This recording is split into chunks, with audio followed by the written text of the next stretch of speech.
Gabriel stands alone after the bus drives away from the little bus stop outside of York. The town that you just drove through is a weird collection of small black stone buildings packed together tightly in thin alleys and almost medieval layout. Around it, a low wall, ruins. Stark contrast to the hypermodern campus, which is about a stone's throw away. The education is supposed to take place over there. It's a low concrete building outside of a park.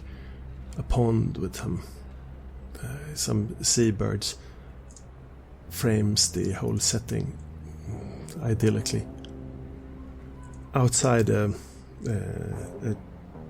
stocky guy in a screws uniform and 3 or 4 other civilians apparently stand about smoking outside the covered entrance. The bus disappears in the distance. I'm strangely nervous because so much is depending on this. And I don't want to fuck it up. But I also, I go there, I stand outside, I smoke the smoke, but I'm not here to make friends. I'm just here to try to be fucking normal and going under all the radars. Keeping my fucking head down. So that's what I do.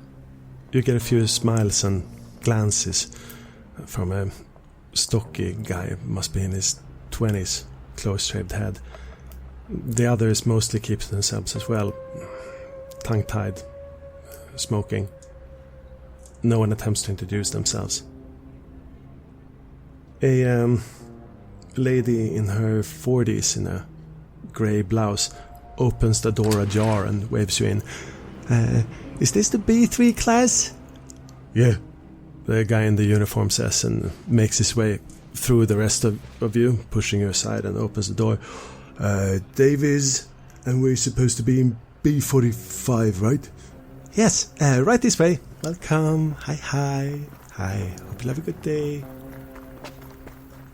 Inside is set up a row of tables, some chairs, loads of sheafs of printed out paper in piles.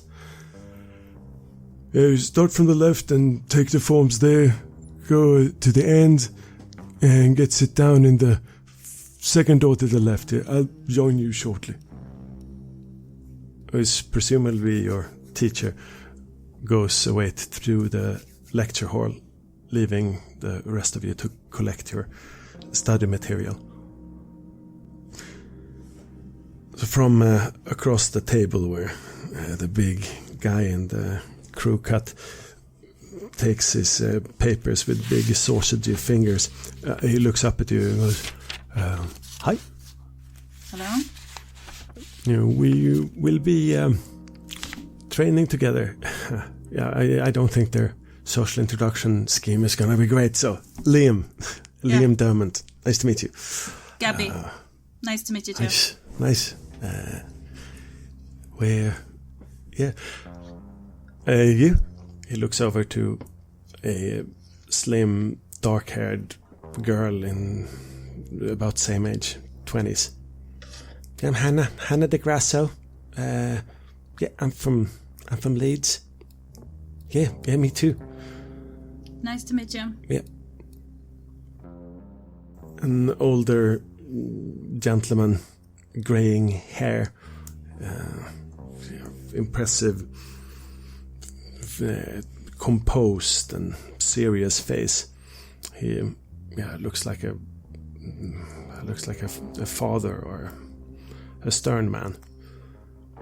Riaz Radi. Hi. Hi, nice to meet you. There's not much more small talk, even if Liam makes an attempt or two. You're ushered into the room. It's like being back in school again. Fuck. Tables set up just like that, with those 2 chairs to a pair. Oh, you need to sit beside someone too. Probably, maybe. No, there's odd numbers. There's one place there in the corner with a free seat. Yeah, I take that. Yeah, no one should sit here. And no one does. Okay. Short introductions, repetitions of the names are made, and the teacher starts going through a long list of different answers he has gotten to application tests. He laughs at some of them as if they were extra ridiculously bad somehow, and looks at you. No, none of these were from your applications, of course. I've had the pleasure of talking to most of you in person, not all though. During this education, I'm sure I'll get the opportunity to do so, but you all come with the requisite recommendations. Now, there's a noise outside in the hall, and a door opens as a last person enters the room. You recognize her instantly. It takes a few moments to know from where, but as she moves in, very, very sorry, I'm just gonna be here. Hi, yes, hi. She has a school uniform on. She is one of the guards from the prison. The Indian mom, like, hi, I'm Mira Nahad. Hi, I'm here to take a refreshment course in physical restraints, fire hazards, and so on. She looks back at you and smiles. Hi. Hi. The day goes on. It's late. The whole course started quite late to begin with, and the formalities and the filling out of forms and the assurances that you know what the job entails, all written out in uninspired form or delivered in gruff bursts by the teacher. They wear on your patience. Yeah, I didn't like school to begin with. I think that after a while, I'm not just bored, I'm also kind of miserable, because I realized that, like, being what I am might be this for an eternity. Like, doing bad acting, pretending to be a human among humans, and never connecting with anyone, and it kind of fills me with dread, and makes me drift off, because and then snap back because I remember why I'm doing this. But it's tedious and it's pointless in a way, even though, like, it's for a good thing. But it's not good. I need some kind of outlet after this, because it's not great. You're realizing that you're actually able to help people through establishing this daily routine, and through the repetition of times and the repetition of degree of answer in kindness and in politeness, but also in force. It has to be understood that this is the core of the calling. It's also never a boring job. This first day was papers and so on, but in real life, in there, you will come to know. And here, he moves fast and takes a chokehold around Hannah, the young woman's neck. Danger can come out of anywhere. She squeals, like, honestly scared of the teacher. He lets go looks around you with a big, fat smile. Yeah. You gotta have your heart in this work. For to make it work, yeah? I look at him and I'm like, shit, okay. I'm really glad that he didn't do this on me, because that could have been really bad. And I start pay attention again, because I don't want to be caught off guard with a chokehold and then accidentally kill him because I don't have any fucking control. So I'm alert again. Yep. The Mira raises her hand. Sir, I'm pretty sure that was inappropriate. That was not... Yeah, no worries. Yeah, Hannah looks down at her phone. And suddenly she's holding her hand. No. Mira also takes up her phone and looks. Oh shit. Hannah looks around the room. There's been a killing at Armley. Yeah, someone's dead. Tell me more. I say, leaning in, because I don't have a phone on my own to check. What? Yeah, Mira gets up. Dearie me, I have to get back to the prison. It's looks like it's going to be full lockdown time. She hurries out of the room. Hannah comes over to you. Yeah, it's my boyfriend. He's working as a screw in there. Says that this guy was found dead in his cell, and it's not suicide, and there's no external trauma. It's like something's happening in there. Is there a name? Somewhere? No. Shit. Yeah, he's called me. So he says it's some South London drug dealer. Okay. But your boyfriend works there, does he? Maybe you could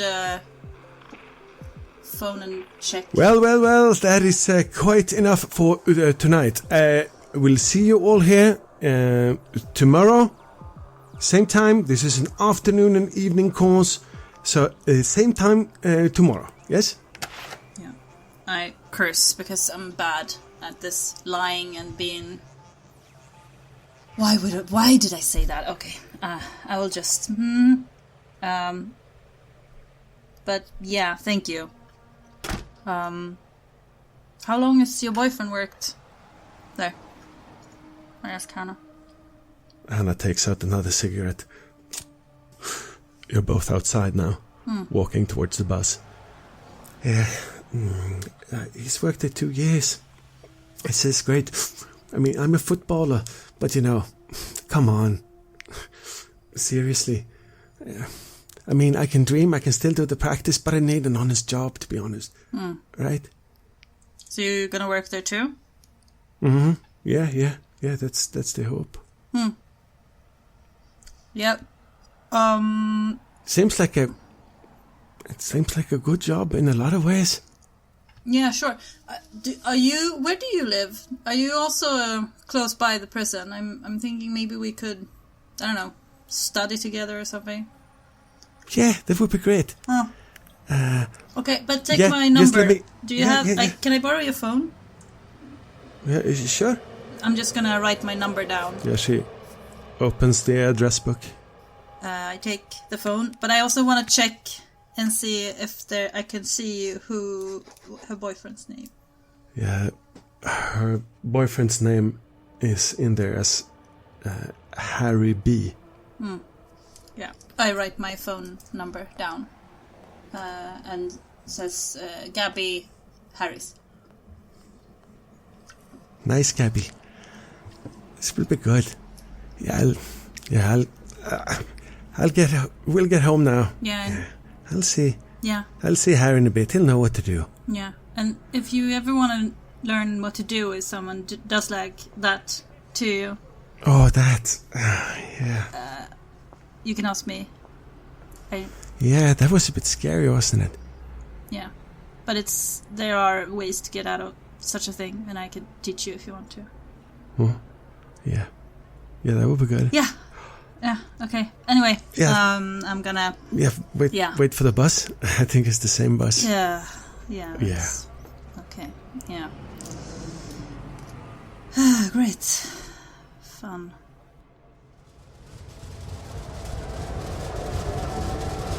The sound in the ward is unbearable.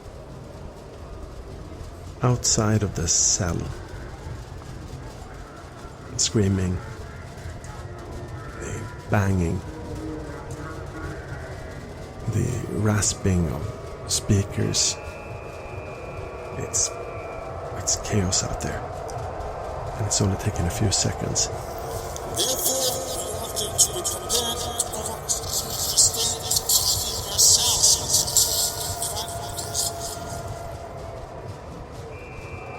Whatever the message is, it's not getting a good response. Screams, t-shirts being dragged off bodies and thrown down on the net. Yeah, hats, shoes. They're bombing the net. And it's only going to be a matter of minutes before the train comes and the screws lock this down. Francis, you're just outside of the cell where you found the body. He's been taken away, and then all of this erupted. Well, I suppose I've done my best to get back to my cell and very quickly see if I can find anything, a piece of paper or something. I need to put this... I look at my finger with a little bit of blood on it. I need to put it on something.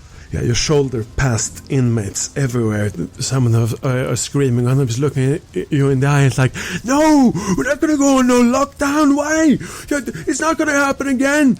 Yeah, so you get shuffled about, but they're just around one corner and you're almost there. Good, I'm going to get back to my cell. These bloody idiots. What are they? What's going on? I swear to God, this prison is completely useless.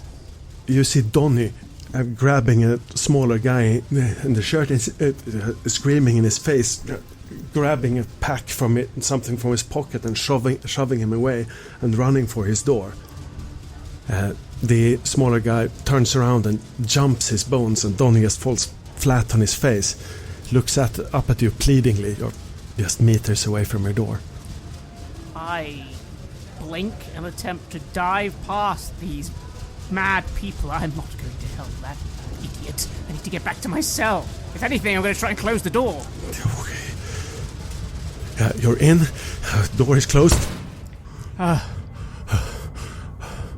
little quiet. I go to the bunk, I sit down, and I instinctively just check where I put the package, because Yes, the package is still there. Yes, good. Yes, the dry surface of the envelope, the hard casings of the electronics is still there. Good. Right. Wonderful. I look at my finger. I mean, at this point, is there even any sample left? I've literally just scratched a bit of blood onto my nail. Yes, there's some under your nail still. It's a bit lumpy, so yeah. I start racking my scientific mind for anything I could possibly do at this moment in time to preserve this sample. You would put it by the window during daytime and nighttime, because it's colder there. It will deteriorate slower if it's in lower temperature. Oh, of course. Yes. Basically simple, but that's all I can do. I go to the window and I just attempt to rub my finger along the very edge, aware that I'm contaminating the sample immensely by doing this, but at least it's still there. There'll be something if I can just sneak it into the lab. Not the lab, there is no lab here, the bloody medical facilities.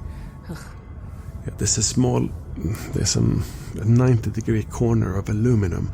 You manage to scrape it off, and there it hangs. Wonderful. I don't know what use it is, but it is.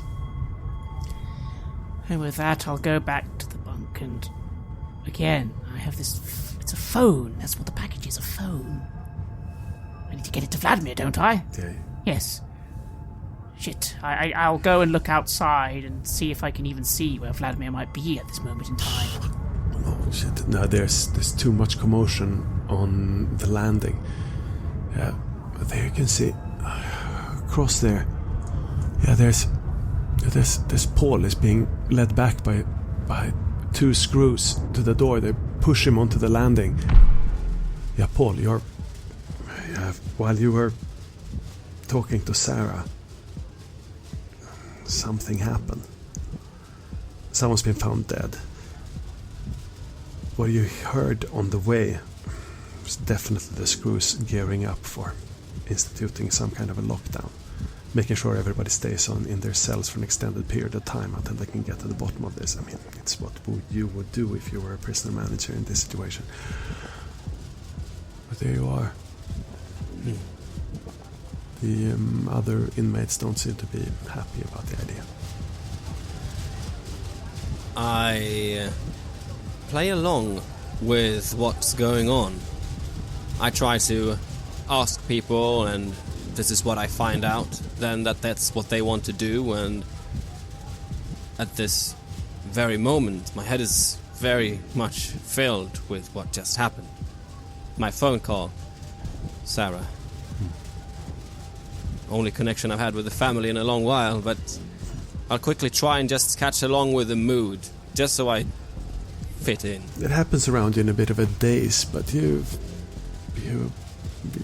somehow maybe you transfer the happiness over having talked to her, the emotion, into a bit of shouting and a bit of ruckus, like the others. It's a rush, and I'll use it.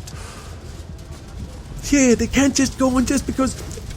I mean, this has happened before here. Right on this wing. Last year, there were 2 of them turned up dead in the... What is this? Is this the same thing again? No one was caught that time. No one's going to get caught this time. What difference is it going to make locking us up again? Just keep a better eye. We are doing this in an orderly manner. We do this only for your protection. We must make sure this...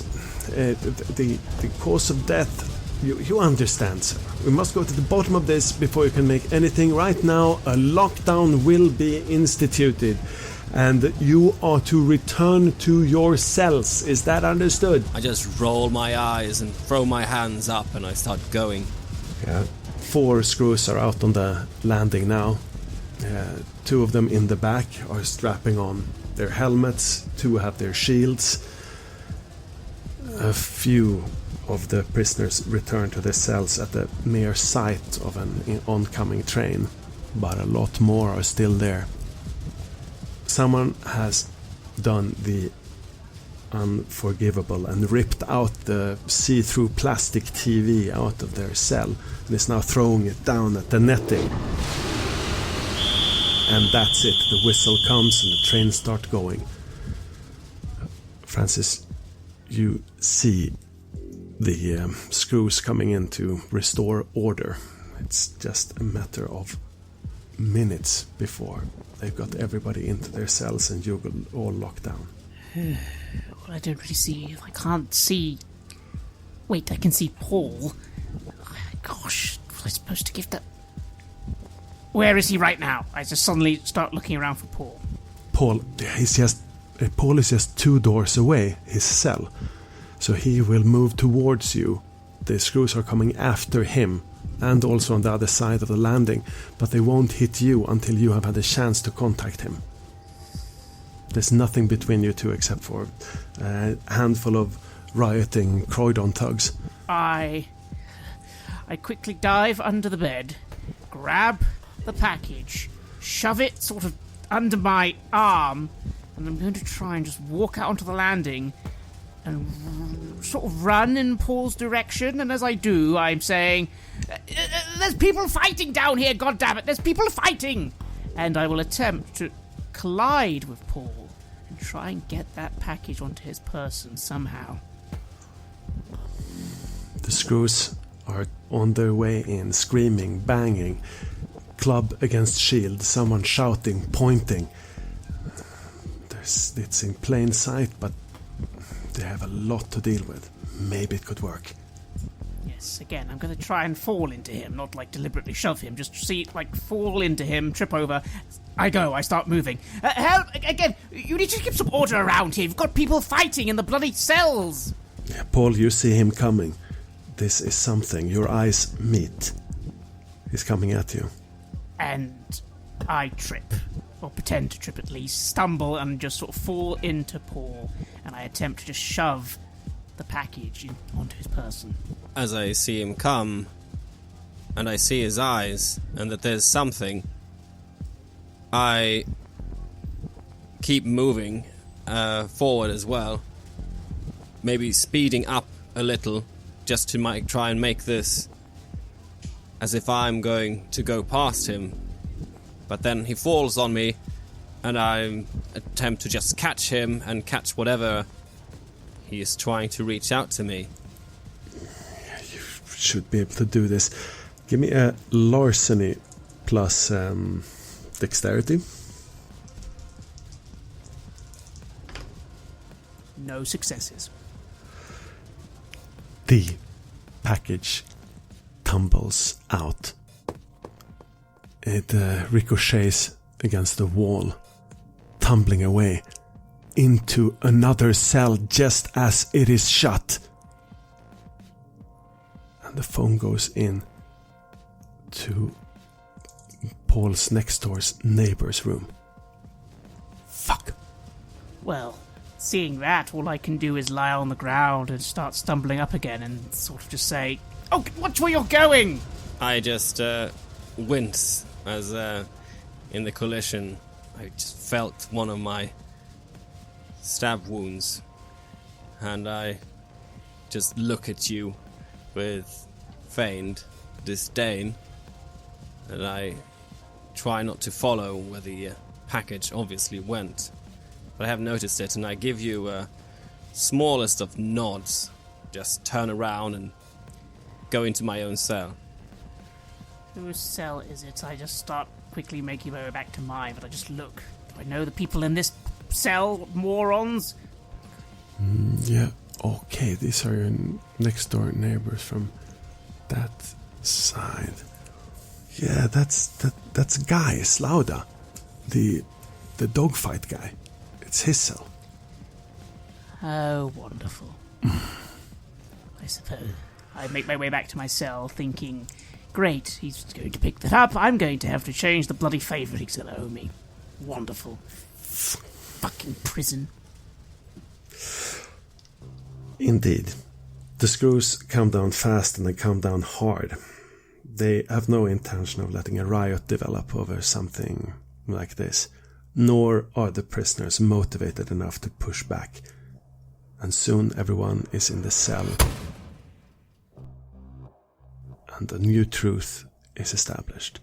From this time, prisoners will continue work only on C, F, and L shifts. All other work activities are suspended, as is all social time. Repeat, all social time is suspended for the time being. Your time will be given out as to a minimum of half an hour per day to be taken in the morning or evening under supervision. This curfew will be in effect until later notice, until adjudications have been made for the parties involved in the recent disturbances of order. Thank you.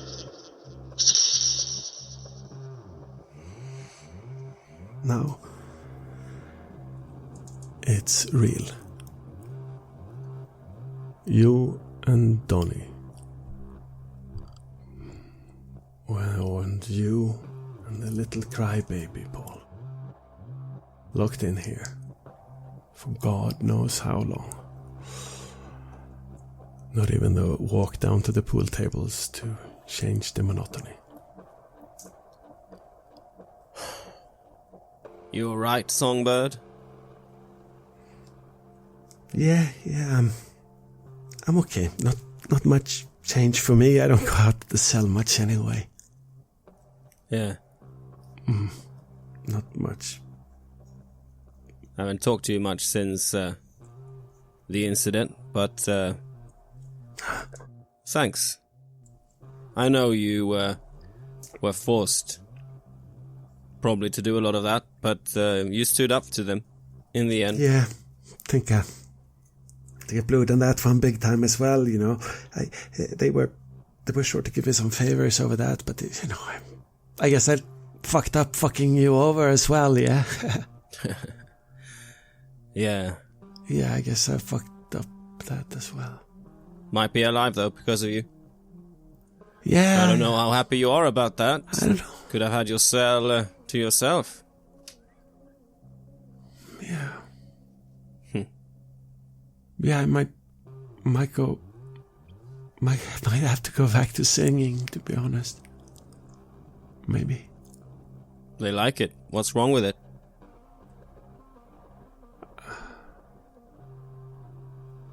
Yeah. You don't like singing? I don't want to do it. No, I don't want to do it. I do it because they force me to. I think it's funny somehow. I don't think it's just that. I think it's... I think it genuinely brings people a sense of something different. Being lulled to sleep by someone singing. If they thought it was just funny, they wouldn't push it like this. You're making a change in people's lives. You should take that to heart. Oh, man. Oh, man. Yeah, you don't need to start on me. You should be a priest or a shrink or something. Oh, yeah. Yeah. He stands at the bars and starts the first bars of singing. This was the first day. The second day. Not much is happening on the second day. There's been no opportunity to contact anyone. Doors mostly locked. The shutters pulled hard blind. The third day. A first work shift seems to leave some of the cells, not yours. You're not called up. 4 days. 5 days. 5 days in, Donny is running out of whatever he managed to steal from that poor guy. He's antsy. He's walking back and forth in the cell, cursing. He's not going to the toilet enough. He's not drinking enough. He's getting loopy. I just made some fun. I don't know what this fucking thing is. Just like, look all the bugs. What you looking at? Nothing. I pointedly don't look at him. I've spent the last 3 days just stewing in anger, irritation at myself, thinking, I wonder what that idiot has been doing with the phone, probably having a right old laugh. And just looking at my little sample by the window, which probably by this point is dust. Probably. I don't know. I don't have any equipment. I hate this. I hate this. I hate this!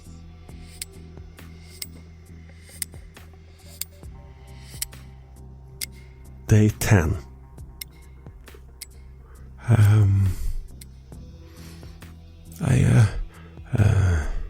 Do you want some of my bread? Songbird says. You're not having it? No, I think I'm intolerant to something there. I look at him a bit suspiciously.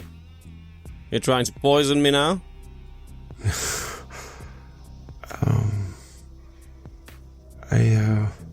What would I drug it with, you know? I would love... I hope it's something good. Yeah. It's been good talking to you these days, I say. and I look down at my wounds. I've been trying to just take this opportunity to rest, trying to let my body heal a bit. If there's one thing, it could be a blessing in disguise that just allows me to do this. It's worked. You feel definitely better. The wounds are healing up, the sutures are closing nicely, and this bit of scar tissue is starting to be formed. It's not far until you recover, you think. Give it here.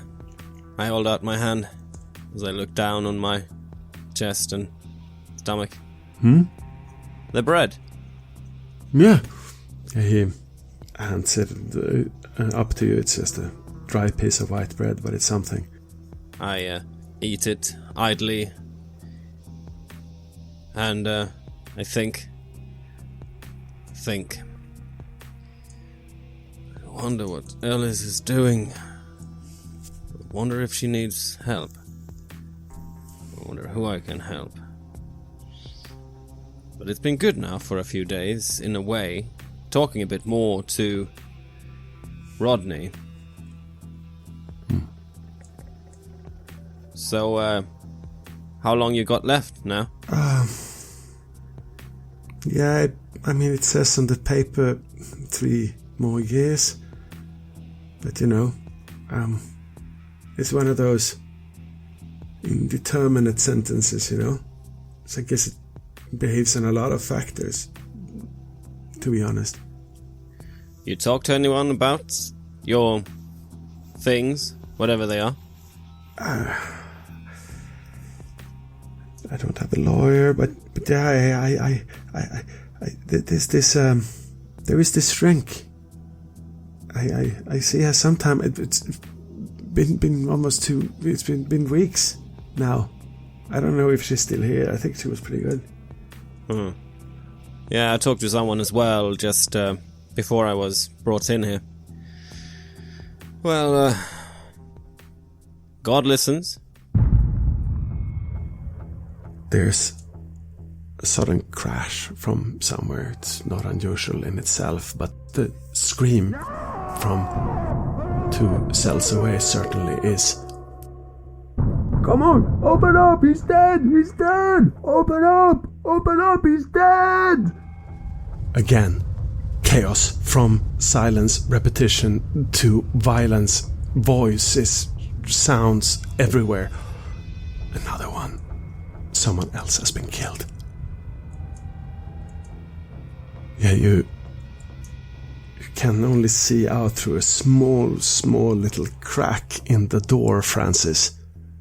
There is not in the door, but in the hatch. There's a small crack where the lid from the outside doesn't quite make it to block out all of the light, so you can watch out into the hallway. You've discovered that there is a certain angle where you can see a large part. You can see Paul's cell's door, and you can see 4 or 5 cells down, but that's it in that little sliver. But you know exactly in what angle to stand. Well, that's where I currently am. I'm scratching at the stubble on my chin that's grown quite heavily the last 10 days. I'm also a little dishevelled. I was just having a lovely daydream about smothering Donny to death in his sleep, but then it's disturbed by the sound. I'm curious, what's going on? What's going on? You haven't seen this prison before, have you? No, this is no one you know.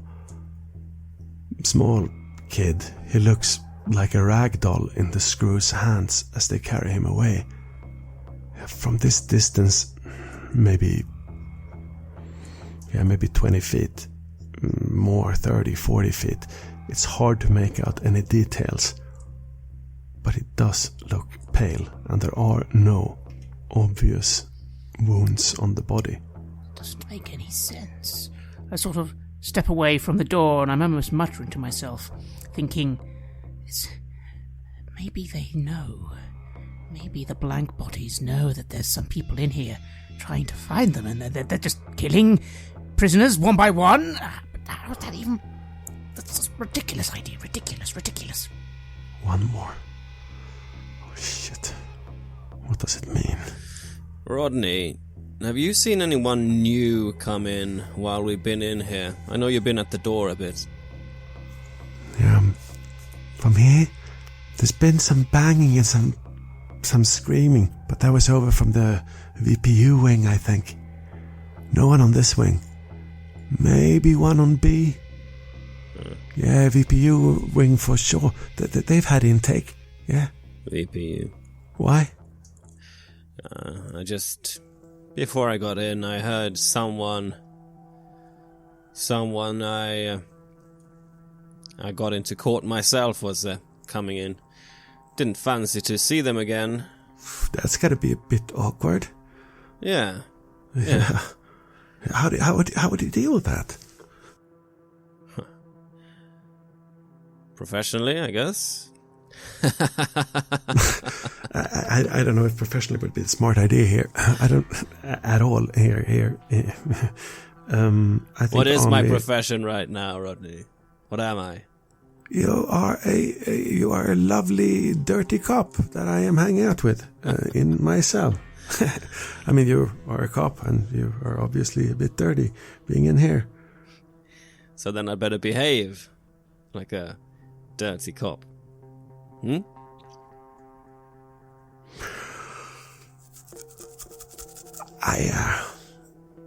I'm not sure I believe you, but I guess it would be your best strategy.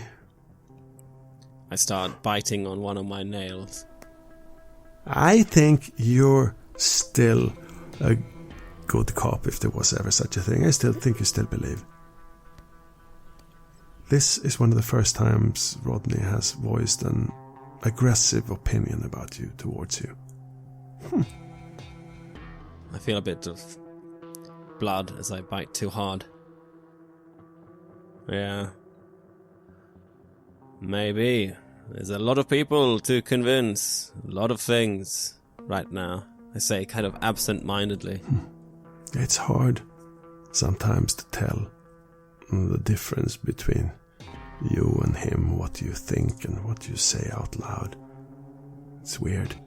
You don't even hear the sound of his shit dropping into the can, of his pee, of his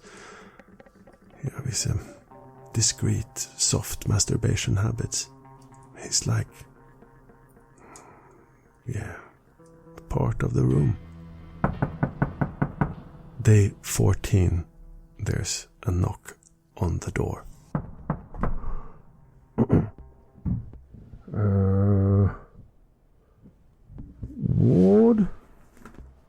Ward? B37422 Ward. Please come to the door. Yes.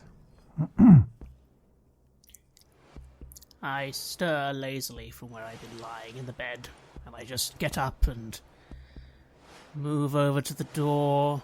Yes.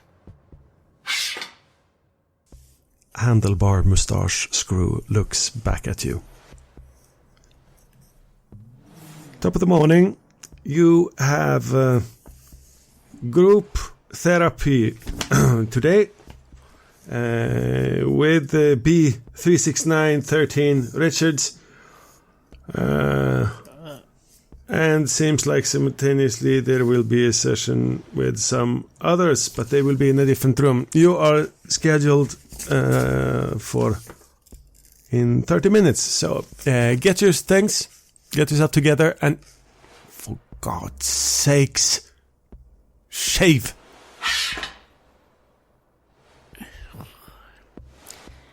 I am about to come up with some clever retort on how I was supposed to be properly shaving when we've been in lockdown all this time, but I just don't.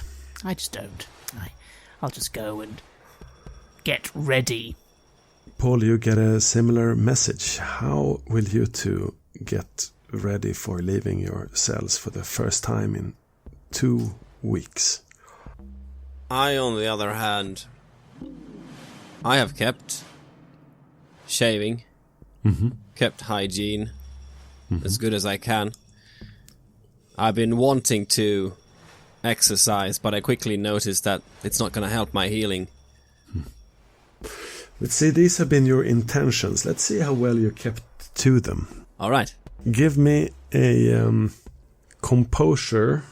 No resolve. Yeah. Resolve and composure. Let's do that one. How fares you?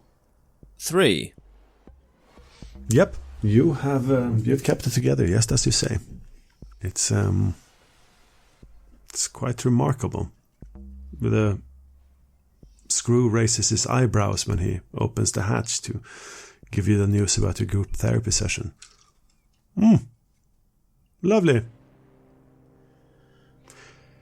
But you, on the other hand, Ward, how have you been doing? As I said, I'm a stubbly, dishevelled mess at this point. Yes. But what have you used your significant intellectual capabilities to during these 2 weeks to make you this disheveled? Well, I suppose, other than, of course, the daydreaming about the murder of Donnie in several different ways, I have been trying to at least think what the situation is. Again, I'm going into rampant conspiracy theories, but I don't have anything better to do. So maybe they're killing the people who know too much, maybe they're looking for us and just killing people at random. I don't understand why they are suddenly murdering the people who apparently they could easily get access to anytime anyway. Your willpower has been depleted slightly, so a cross of 1 willpower. Well, doing that would mean that I now am fully impaired in willpower. You're impaired in willpower, but have you come to some sort of breakthrough? I would like you to roll an intelligence plus investigation. 2 successes. One thing that keeps returning to your mind's eye again and again is the cabinet full of blood bags. It is so obvious it was staring you in the face the entire time. It's taken some distance for you to realize it. You've been around blood a lot, blood bags too. What prison needs that amount of blood bags? None. The supplies that you saw down there in the relatively small room is enough to supply hospital beds of an equal number to the number of prisoner beds here. That is not right. There is something. Why? Exactly why? And that's why all the murdering doesn't make any sense. They have their supply. Why murder more people? And also, wait, in order to even get that amount, someone in the medical wing. Someone in the medical wing would know. They would be taking the blood samples. They'd be collecting it for them. That means someone in that department is involved. How can I not see it earlier? Idiot. At least that's what I think to myself. You're being ushered by a screw down the hall. The landing is eerily quiet. Paul comes out of his cell with another screw. It's the stocky blonde woman. Well, hello there. Isn't it nice? I saw you in the yard the other day. Now we're going to have a little stroll and you can have a talk to the nice doctor lady. Doctor, is he now? Oh yeah, he was patching me up the other day. No. You are here for your group therapy session. You're to see the head doctor. Oh yes, I thought you meant this man. And I'm laughing a bit to myself, and then I realize I should take that smirk off. Just think about, I've been laughing these few days. In the cell too, with Rodney. It's strange. I feel like I didn't. When did I laugh this much last? Not even when I was working did I laugh. I give you a bit of a pitying look, wondering if you're finally losing your marbles as well, but I don't say anything. Oh, Francis does not look good. He's completely disheveled, and the screw is not restraining him, but rather almost helping him up a bit. He looks distracted and all over the place and very, very low on energy. Which cuts my mirth off a bit. And I look at him and I see him giving me a strange look back. And just think to myself, hold on, Francis. Be strong. I stumble up and I just start following wherever we're going. Again in my mind, thinking how idiotic I've been, and also like the phone, the bloody cell. I should have just kept it in this cell. Thanks again for patching me up the other day, Doctor. Oh, what? Yes, of course, sure. Yes, I'm a doctor, right? That's what I do. You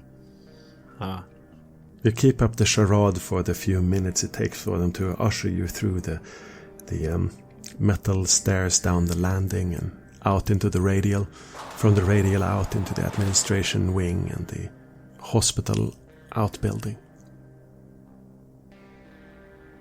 There, in a doorway 3 doors away from the infirmary itself, is a small reception room. Behind that is another door into 2 group confrontation rooms. It's the same room where you were the last time. You left in the waiting room on the same metal couch that you were sitting on the last time. You're alone in the room. There's a red and green light above the door. It's red now. Then it turns green, and the door clicks open.